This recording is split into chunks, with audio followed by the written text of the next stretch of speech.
Argentina versus Colombia under 20 विश्वकप semifinal अन्तिम मोमेन्टमा रहेको छ खेल।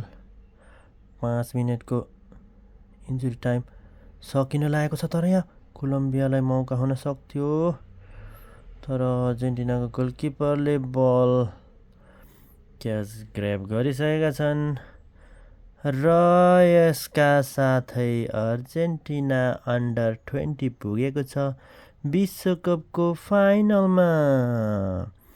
आउने आइतबार खेल्नेछ अर्जेन्टिनाले मोरक्कोका साथ अन्डर 20 विश्वकप फाइनलमा।